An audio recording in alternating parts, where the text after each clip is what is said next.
नमस्कार, मी Poonam blouse cutting in Marathi या चॅनलवरती तुमच्या सर्वांचे स्वागत आहे. तर बघा, घर बसल्या शिवण क्लास शिका, ब्लाऊज शिवायला शिका याचा आज आपला 5वा दिवस आहे. कालच्या भागामध्ये आपण मागील भाग शिवून घेतला, त्याचबरोबर स्लीव्ज ज्या आहेत त्या शोल्डरला जोडण्यासाठी जशा तयार करतात त्या तयार करून घेतल्या. तर आता आज आपण बघा फोरटक्सचा जो पुढचा भाग असतो तो शिवणार आहे. स्टेप बाय स्टेप पूर्ण सविस्तर माहिती मी यामध्ये तुम्हाला सांगणार आहे. तर ज्यावेळेस आपण ब्लाऊज शिवत असतो त्यावेळेस सुद्धा आपली ब्लाऊजची फिनिशिंग जी आहे ती व्यवस्थित आली पाहिजे. नवीन शिकणाऱ्यांनी एका ब्लाऊज मध्ये तुम्हाला परफेक्ट असं जमणार नाही. तुम्हाला बऱ्याच ब्लाऊज वरती हे करावं लागणार आहे, प्रॅक्टिस करावी लागणार आहे, तेव्हा तुम्हाला ते व्यवस्थित असं जमणार आहे. तर बघा, अशा पद्धतीने इथे आपण जे खडूने टक्सचं मार्किंग करून घेतलं होतं ते बघा अशा पद्धतीने मी टक्स टाकून घेत आहे. तर बघा, हा तिसरा जो टक्स आहे तो आपला तिरका होत आहे, तर ते तिरकच आपल्याला टिप मारायची आहे. बघा, या पद्धतीने डबल टिप मारायची आहेत प्रत्येक टक्सला आणि लॉक करून सुद्धा घ्यायचं आहे. बघा, हे बघा अशा पद्धतीने लॉक करून घ्यायचं आहे. त्यानंतर हा टक्स अगदी पाव इंच मार्जिन धरत हे आपल्याला टक्स घ्यायचे आहेत. तर याची उंची किती घेतलेली आहे, टक्स मधलं अंतर किती घेतलेलं आहे हे आपण मागील व्हिडिओमध्ये बघितलेलंच आहे. जरी तुम्ही ते व्हिडिओ बघितले नसतील तर तो बघून घ्यायचे आहेत. तर बघा, तुम्ही बघू शकता फोर टक्स ब्लाऊजला आपल्या पफ अगदी व्यवस्थित आलेला आहे. जे नवीन शिकत आहेत, जे ब्लाऊजची प्रॅक्टिस करत आहेत, त्यांनी अस्तरवरती कटिंग करायची आहे स्वतःच्या मापाची फोरटक्स ब्लाऊजची आणि 4 ते 5 ब्लाऊज शिवायचे आहेत. तेव्हा तुमची ती प्रॅक्टिस होणार आहे आणि परफेक्ट तुम्हाला ब्लाऊज जमणार आहे. त्याचबरोबर टिप सुद्धा तुमची परफेक्ट येणार आहे. फिनिशिंग सुद्धा आली पाहिजे. तर अस्तरचं कापड कडक असते ते वापरायचं आहे नवीन शिकत असताना ब्लाऊज शिवायला. बघा, तर हा आपला 5वा दिवस आहे. यामध्ये आपण फोरटक्सचा पुढचा भाग तयार करत आहोत. स्टेप बाय स्टेप सविस्तर माहिती आपण घेणार आहोत इथं. त्यासाठी इथे मी तुम्हाला कोणतंही स्किप करता दाखवत नाही, अगदी व्यवस्थित सर्व काही दाखवत आहे. तर या पद्धतीने बघा, 4ही टक्स आपले इथं टाकून झालेले आहेत. व्यवस्थित असा पफ आलेला आहे आणि खालच्या साईडने आता आपल्याला क्रॉस पट्ट्या जोडून घ्यायच्या आहेत. बघा, तर दोन्ही समोरासमोर ठेवून घ्यायचे आहेत हे पार्ट आणि त्याच्यानंतर ह्या क्रॉस पट्ट्या ज्या आपण कट करून घेतल्या होत्या त्या अशा पद्धतीने ठेवून घ्यायच्या आहेत. तर बघा, हे याचा कटिंगचा व्हिडिओ सुद्धा आपला अपलोड आहे, तो तुम्ही बघू शकता. तर अशा पद्धतीने आता ह्या क्रॉस पट्ट्या आपल्याला कमी पडल्या होत्या बघा ब्लाऊज वरती पिसावरती कटिंग करताना, तर आता ह्या वाढवून घेऊ. बघा, अशा पद्धतीने कापड घ्यायचं आहे आपल्याला आणि क्रॉस पट्ट्या वाढवून घ्यायच्या आहेत. तर दोन्ही क्रॉस पट्ट्या एकत्रच ठेवायच्या आहेत आणि अशा पद्धतीने बघा क्रॉस पट्टीला एक्स्ट्राचं कापड जॉईन करून घ्यायचं आहे. आता या साईडने म्हणजे बघा, दोन्ही क्रॉस पट्ट्यांना एकाच बाजूने कापड जॉईन होणार नाही यासाठी अशा पद्धतीने क्रॉस पट्टीला कापड जोडायचं आहे. क्रॉस पट्ट्या वेगवेगळ्या करून घ्यायच्या नाहीत. हे बघा, या पद्धतीने अशा पद्धतीने क्रॉस पट्ट्या एकत्रच ठेवायच्या आहेत. बघा, अशा पद्धतीने घडी घालायची आहे क्रॉस पट्टीची आणि त्याच्यानंतर हे एक्स्ट्राचं कापड जे जॉईन करायचं आहे आपल्याला ते ठेवायचं आहे आणि टिप मारून घ्यायची आहे. त्याच्यावरून दाबटीप सुद्धा मारून घ्यायची आहे, फिनिशिंग व्यवस्थित येते त्यामुळे. त्यानंतर दुसरी साईड बघा, या पद्धतीने क्रॉस पट्ट्या वाढवून घ्यायच्या आहेत जेणेकरून आपण जे एक्स्ट्राचं हे कापड लावत आहे त्याचे जे शिलाई मार्जिन आहे ती उलटी येणार नाही. म्हणजे कापड ज्यावेळेस आपण जोडतो त्यावेळेस ते उलट वर दिसणार नाही यासाठी अशा पद्धतीने क्रॉस पट्टीला एक्स्ट्राचं कापड जॉईन करून घ्यायचं आहे. तर बघा, अशा पद्धतीने खालच्या साईडने एक क्रॉस पट्टी आणि वरच्या साईडने एक क्रॉस पट्टी ठेवायच्या आणि हे बघा तिन्ही कापड जे आहे क्रॉसपट्ट्यांचं 2 आणि मधलं फोरटक्सचं कापड तर अगदी एकसारखं धरायचं आहे आणि आपलं मार्जिन जेवढं आहे अर्धा इंच मार्जिन आपण घेतलेलं आहे ते धरत आपल्याला टीप मारून घ्यायची आहे. बघा अशा पद्धतीने तिन्ही पार्ट एकसारखे धरायचे आहेत, खालीवर धरायचे नाहीत. त्याच्यानंतर बघा हे अशा पद्धतीने एकसारखं हाताने प्रेस करून घ्यायचं आहे दोन्ही साईडला अशा पद्धतीने. आणि आता बघा इथं तुम्हाला मी एक ट्रिक दाखवणार आहे पुढचा आणि मागचा भाग एकसारखा उंचीचा व्हावं यासाठी. तर बघा इथे मुंड्याचं जे कापड आहे ते एकसारखं धरायचं आहे. त्याच्यानंतर खालच्या साईडला कमरेच्या साईडला बघा जेवढं एक्स्ट्राचं येत आहे तेवढं दुमडून घ्यायचं आहे आणि तिथं कट देऊन घ्यायचं आहे. तर बघा ही तुम्हाला एक स्ट्रिक दाखवलेली आहे मी. यामुळे जे आपलं बाहीच्या खाली हाताच्या खाली जे चुन्या ज्या पडतात त्या पडणार नाहीत आणि मुंढ्यामधलं जे कापड आहे ते एकसारखं राहील. पुढचा आणि मागचा भाग मुंड्यामध्ये एकसारखा राहतो. बघा अशा पद्धतीने शोल्डर तयार करून घेतल्यानंतर बघा त्यानंतर पुढच्या भागाला बी तसंच करायचं आहे. बघा उंचीचं मार्किंग करून घ्यायचं आहे आणि नंतर बघा कट लावून घेतलेले आहेत आपण उंचीच्या मार्किंगवर. हे बघा या पद्धतीने आणि हा रोल करून आपल्याला दोन्ही क्रॉसपट्ट्यांच्या मध्ये धरायचा आहे.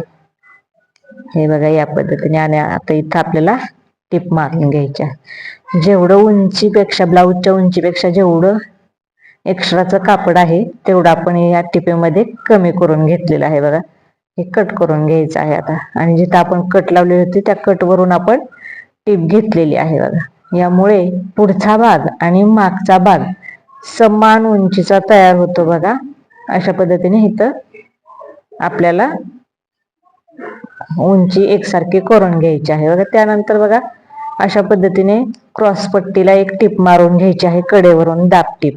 यामुळे ब्लाऊजची फिनिशिंग जी आहे ती अगदी व्यवस्थित दिसते. अशा पद्धतीने बघा ही सुद्धा एक स्ट्रिक आहे. अशा पद्धतीने खालच्या साईडने दाब टिप देऊन घ्यायची आहे. त्यानंतर बघा हे कापड जे आहे ते एकसारखं करून घ्यायचं आहे. कुठेही कापड तुम्हाला कमी जास्त पडणार नाही, फक्त एकसारखं जे आहे ते करून घ्यायचं आहे. म्हणजे एकसारखं जे नाही ते एकसारखं करून घ्यायचं आहे. त्यानंतर बघा दुसऱ्या साईडला सुद्धा आपल्याला क्रॉसपट्ट्या जॉईन करून घ्यायच्या आहेत. खालच्या साईडने एक क्रॉसपट्टी ठेवायची आहे आणि वरच्या साईडने एक क्रॉसपट्टी ठेवायची आहे. बघा या पद्धतीने. आणि हे तिन्ही पार्ट एकसारखे धरायचे आहेत आणि टिप मारून घ्यायची आहे. बघा हे बघा टक्सचं कापड खालच्या साईडने दुमडून व्यवस्थित टिपेमध्ये घ्यायचं आहे. हे बघा या पद्धतीने.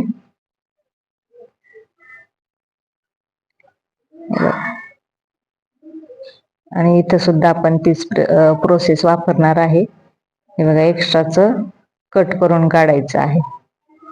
आणि त्याच्यानंतर बघा आता आपण उंचीचं मार्किंग करून घेऊ. तर बघा हा फोरटक्सचा आपण पहिला मागील भागासंग एकसारखा जॉईन करून धरलेला होता. तर आता इथं आपण तोच भाग घेतलेला आहे आणि बघा उंचीचं मार्किंग करून घेत आहोत या पद्धतीने.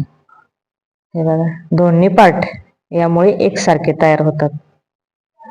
अशा पद्धतीने उंचीचं मार्किंग करायचं आहे. या साईडने सुद्धा सेम तीच पद्धत. बरेच जण असं कमेंट करतात की मुंड्यामध्ये घोळ येतो, चुन्या पडतात, बाहीमध्ये काखेमध्ये चुन्या पडतात. अशा पद्धतीने उंचीचं जर मार्किंग करून घेतलं आपण तर अजिबात तसं होणार नाही. बघा आणि अशा पद्धतीने हे कट जिथे लावलेला आहे आपण त्या कट वरून आपली टीप घ्यायची आहे.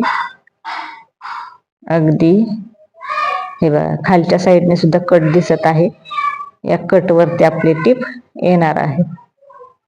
अशा पद्धतीने आपल्याला पुढचा भाग तयार करून घ्यायचा आहे. बघा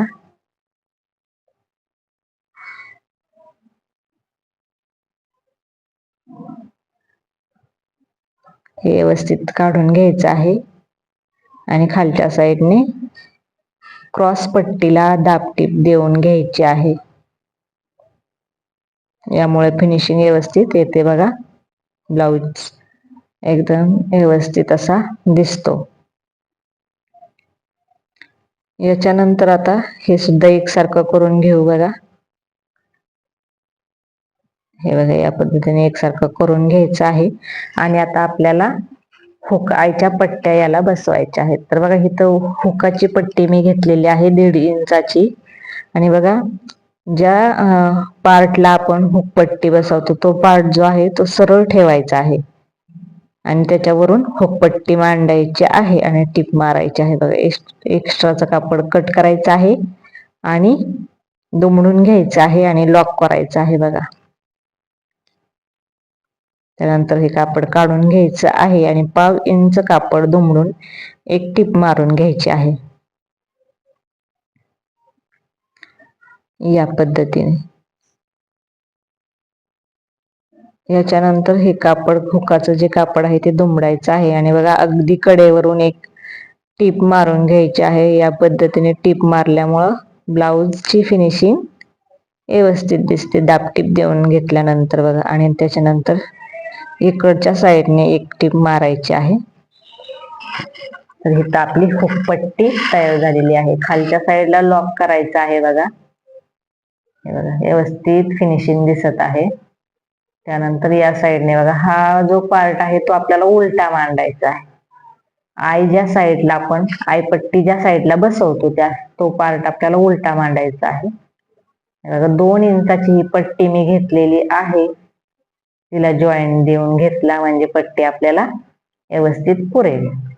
त्याच्यानंतर पट्टी बघा उलट्या साईडने वरच्या साईडने मांडलेली आहे म्हणजे उलटा पार्ट आहे त्याच्यावरून पट्टी मांडायची आहे. एक्स्ट्राचं कापड कट करून घ्यायचं आहे आणि पट्टी दुमडून घ्यायची आहे. बघा या पद्धतीने लॉक करायचं आहे. बघा हे पट्टी ओपन करून घ्यायची आहे आणि 1/2 इंच दुमडून पट्टीला टीप मारून घ्यायची आहे. बघा या पद्धतीने.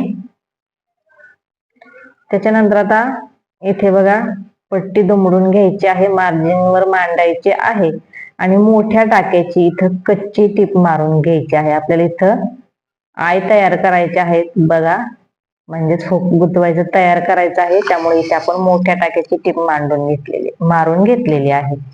त्यानंतर बघा खालच्या साईडने हे दोन्ही पार्ट एक सारखे धरायचे आहेत. तर बघा अशा पद्धतीने गोल गळा येण्यासाठी मार्किंग करायचं आहे. तर बघा बऱ्याच जणांचा पुढचा गळा जो आहे तो गोल येत नाही, एकसारखा येत नाही. तर अशा पद्धतीने इथे बघा स्ट्रिक वापरायची आहे. खडूने मार्किंग करून घ्यायचं आहे. खडूने अगदी गोल गळा करून घ्यायचा आहे पुढचा. आणि जेवढे एक्स्ट्राचं कापड असन गोल गळा करून राहिलेलं तेवढं कापड कट करून काढायचं आहे. अजिबात इथं काहीच एक्स्ट्राचं ठेवायचं नाही. आणि बघा तुम्ही बघू शकता कट करून काढल्यानंतर किती गोल गळा आलेला आहे. आता आपण याला गळपट्टी लावून घेणार आहोत. तर बघा गळपट्टी लावण्यासाठी तिरक्या कापडातल्या पट्ट्या काढायच्या असतात या पद्धतीने. आणि ह्या बघा पट्ट्या जॉईन करताना अशा पद्धतीने तिरक्या जॉईन करून घ्यायच्या आहेत. हे बघा आणि हे एक्स्ट्राचे जे कान आहेत पट्टीचे ते काढून टाकायचे आहेत. डबल टिप मारून घेते कारण छोट्या टाकीची टिप मारायची आहे आपल्याला. त्यानंतर बघा दुसऱ्या पद्धतीने हे बघा अशा पद्धतीने हे चौकोनी ज्या पट्ट्या कट केलेल्या आहेत त्या तिरक्या अशा पद्धतीने मांडायच्या आहेत आणि जॉईन करून घ्यायच्या आहेत. तर ह्या दोन्ही पट्ट्या आपल्या दोन्ही पार्ट साठी तयार झालेल्या आहे. गळपट्टीसाठी बघा आता आपल्याला ही लावून घ्यायची आहे. तर बघा अशा पद्धतीने पट्टी दुमडून घ्यायची आहे आणि पट्टी हे बघा अशा पद्धतीने अगदी थोडीशी खेचायची आहे, जास्त खेचायची नाही. आपलं जेवढं मार्जिन आहे तेवढं धरत आपल्याला ही पट्टी जॉईन करायची आहे. बघा तर बघा जास्त पट्टी खेचायची नाही, अगदी थोडीशी नॉर्मल खेचायची आहे. आणि त्यानंतर पट्टी बघा अशा पद्धतीने दुमडायची आहे. जे मार्जिन जे आहे शिलाई मार्जिन ते त्यामध्ये गुंतवायचं आहे आणि पट्टी दुमडायची आहे. आणि बघा अशा पद्धतीने टीप मारून घ्यायची आहे. पट्टी जास्त खेचायची नाही या पद्धतीने बघा. त्यानंतर हे एक्स्ट्राचं कट करून काढायचं आहे, उलट करून घ्यायचं आहे आणि हे आतलं कापड सुद्धा एक्स्ट्राचं कट करून काढायचं आहे बघा या पद्धतीने. आणि आता इथं आपला गोट तयार करायचा आहे. एकदम मोठाही गोट नाही आला पाहिजे आणि छोटाही आला नाही पाहिजे. एकदम मध्यम आकाराचा आपला गोट इथे तयार झाला पाहिजे. हे बघा, या पद्धतीने अशा पद्धतीने आपला गोट इथं आपल्याला तयार करून घ्यायचा आहे. बघा, आता दुसऱ्या साईडला सुद्धा त्याच पद्धतीने बघा. बऱ्याचदा आपल्याला सांगितलं जातं की पट्टी खेचायची आहे, पण बघा मी तुम्हाला सांगते इथं पट्टी जास्त खेचायची नाही, अगदी नॉर्मल खेचायची आहे. जिथं गोल आकार आहे तिथं पट्टी खेचायची आहे.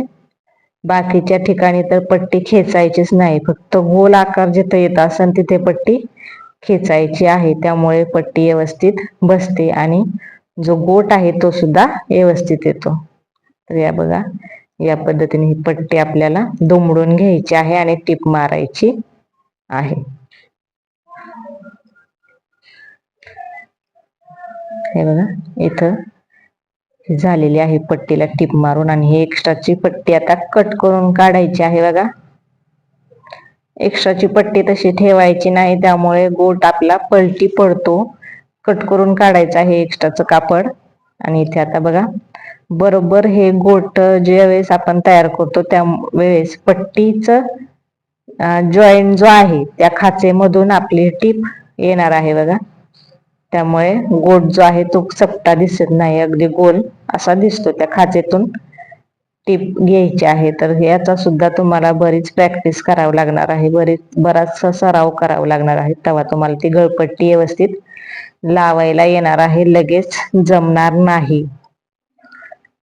तर बघा, अशा पद्धतीने आपला पुढचा भाग तयार झालेला आहे. आता मागचा भाग आणि शोल्डर जॉईंट कसे करायचे, त्याचबरोबर स्लीव्ज कशा बसवायच्या हे आपण उद्याच्या भागामध्ये बघणार आहोत. फिटिंग कसे करायचे ब्लाऊजचं ते सुद्धा मी तुम्हाला सांगणार आहे आणि त्याचबरोबर साध्या सोप्या पद्धतीने ब्लाऊज शिवून दाखवणार आहे. व्हिडिओ शेवटपर्यंत बघितल्याबद्दल तुमचे खूप खूप धन्यवाद.